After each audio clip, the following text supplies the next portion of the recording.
went to Kangwa. I went go to the Milagebo. Or the Milag at all. And I'm not go. And then run ahead at Boa Equa. That month we close before December.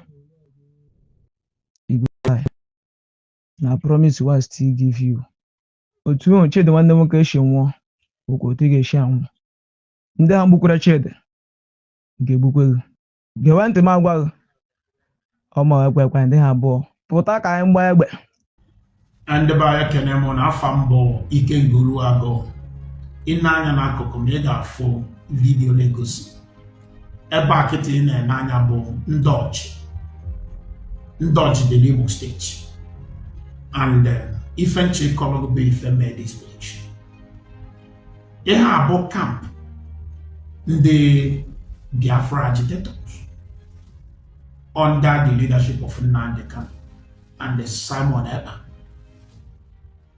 h0o camp and the camp only in charge of this camp Bonya na Ekwe. This Ekwe are committed to go a whole lot of activities. The job of Ekwe bo every time Ome organize his boys Agane Obinetiti German security attack. Even tape Ebe na one of the security personnel enwere Obinetiti ana Uchenna na ha ga-apịa the place gbuo ntu esikwa wee gbu nwanne ya nwoke bụ Chidi Okeke. Now ihe njụọsị ka nke ọrụ na akụkọ a bụ na enwere a lot of terror and the horror that is currently happening in Imo State and some part of Anambra State in the name of fighting for the restoration of Biafra.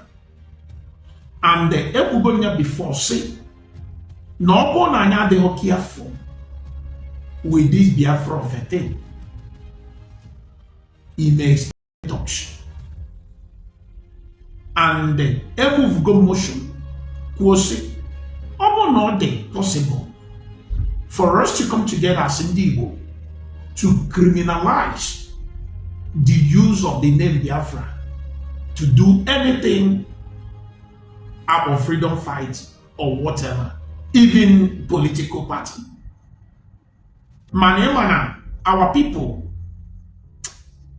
if it's a reality, now a problem to them. And if you push further, I don't think Nandini Naneku and Igbo, any of them were concerned when Igbo. My wish bo if Igbo land to survive. My wish bo if Igbo land to prosper. That's my wish. But I face the reality and I speak the bitter truth. In my tribe or people, Jakahana go where fear. Ihe na-emebaghị I'm manding just that now people that are supposed to speak don't want to speak. And if you then come up to speak, they will target you hating the Igbo. I don't hate Igbo, and I will never hate Igbo. Now, I want you to hear this. Before I play the voice of Ekwe, actually, now these two people, will not touch, but that Ekwe. The same Ekwe security personnel, nan Obinetiti normal then to do December. Ekwe go the other world. The same Ekwe security personnel nan Obinetiti. Nya yebuye etu esikwa we bu nwanne nwoke bụ Chidi Ojebego. I believe by now o we get efo Chidi before Ojebe ebenya wa yeche no olu ebo yere. If I were below the terror and the horror we are currently facing in Imo State, and people are pretending that they don't know what is going on. if you ask them, they will shout Fulani. And let me correct this. All insults and the lay low to the reputation of the Fulani. Only Mochi described bandits. A son of Fulani. I don't think Nobunachi described all these terrorists that terrorize Imo State. Igbo speaking people. I don't think you will be happy. Now, Marichi may address you will not be happy. Yes, they are Igbo speaking people, but they have name. They are Biafra agitators. So, they are bandits, and some of them are headsmen. Call them by their name. Or if you want to address them, if you don't have Fulani, you must not put Fulani there. They are bandits and some headsmen who are committing all this crime inside bush. But like I said, now eastern part of Nigeria, our problem. Our problem about headsmen. Our problem about bandits. Our problem both Biafra agitators. They are the one threatening people. They are the one hijacking cars. They are the one kidnapping people. They are the one raping people. They are the one committing all the heinous crime you can ever think of in our land. If you doubt me, go on TikTok, go on Facebook, go on Twitter. You will see them parading with sophisticated weapons, threatening people, just that our elected representatives will not come out to speak because some of them are afraid. But people like myself, we continue to talk and nobody can stop us. These are Nnamdi Kanu supporters. What they do is to occupy one bush. From there, there will be a reaching attack. If they buy, they will say it's Fulani people.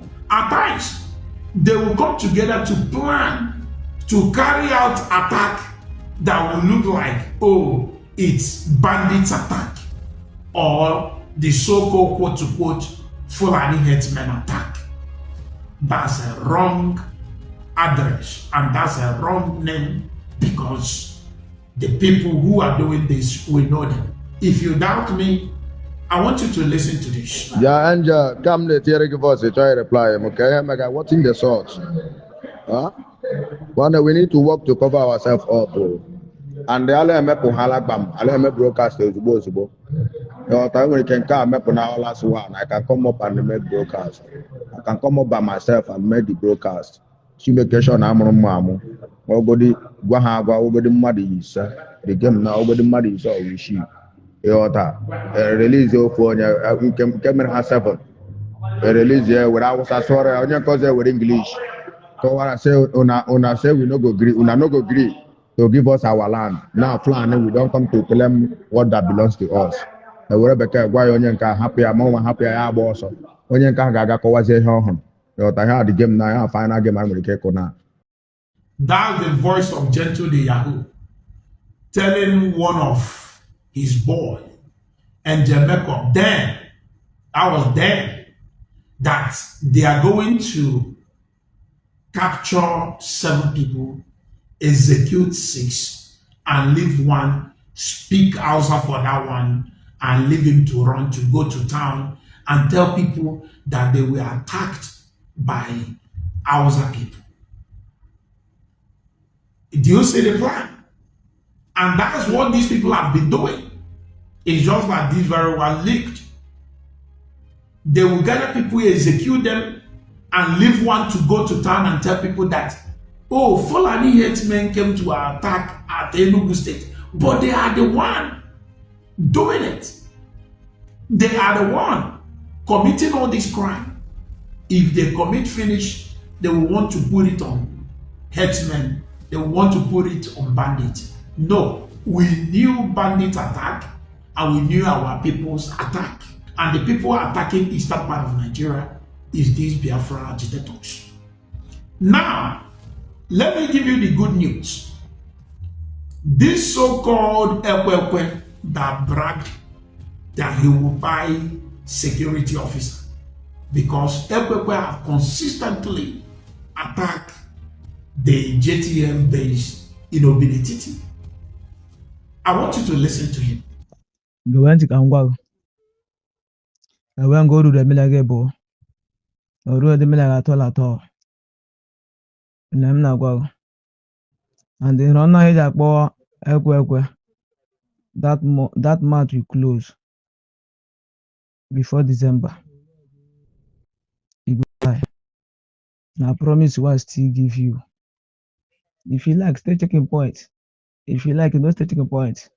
You are a big otu o chede nwanne nwoke eshi nwụọ okwu otu ga-eshi anwụ ndị ahụ gbukwara chede ga-egbukwe gị ekpere nwe Uchenna lelee otu ịhụnanya adịghị lelee otu ede ire onye agụrụ ugbu ya ishi n'ihu aka nka abịagha gewe ntị m agwa gị ọma ekwekwe ndị ha abụọ pụta ka anyị gbaa egbe ndị ọmọta nka anyị pụta ka anyị gbaa egbe ibukwana ya bịa m jiri ogbunigwe m gbabie ya abụọ gị kwuo nga anyị ga-apụta kwuo nga ọwụ silekwe nga ọwụ ịpụta ma ịhụ m di ya mbịa nga agbagbuo ma na ọwụ mụọ ekwekwe adịghị konye jụrụ adịghị konye jụjụ ụjọ mụọ that look like a cook for your eye but just wait for me as I come ntala m gara abịa otu m si abịa na agbagha ya agada continue the come m ga na-abịa di ya na-eme ga attack steady nga ga-ebido na anụ ọkụ nga ga na-ada gị ọkụ mana otu emere ihe ma n'abalị. Can you hear that? That's the voice of Ekwekwe bragging on how he will buy security officer. He bought one of the security personnel assembly, and he's now telling them that he will also come there to buy them, just like he buy the assembly. But do you know what the good news is? Ekwekwe is no more. Ekwekwe is gone. His white man is gone.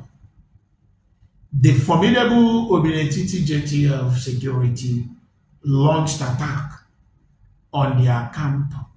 And their camp is this video that I'm showing you here. And the Ekwekwe was neutralized. His bike was neutralized. And the camp totally demolished. So, let this be a moral lesson to some of you Cameroon Mafia, now brag of what you will do. You will definitely meet your early if you don't come out of that bush. You see, that spirit that is pushing you will keep telling you, oh, lie, oh, say it's full of this, say it's this, say it's that. But one day, you will meet your Waterloo. Come out of that bush and embrace peace. Come out of that bush and take up next thing. It's my advice. Some of you and some of your elected representatives who are deceivers are going about telling you people, oh, if the government can negotiate with bandits, why not people? But the government still want to negotiate with you people. Who are the government? The government of your state. In Imo State, amnesty is still on. In Anambra State, amnesty is still on. Why you don't want to take amnesty? They are complaining, but the amnesty is also in your own state. Why is it that you don't want to come out of bush and embrace peace, embrace amnesty? You know what? Everything inside bush is bushmeat. And when you are caught, we will definitely deal with it. My name is Ikenga.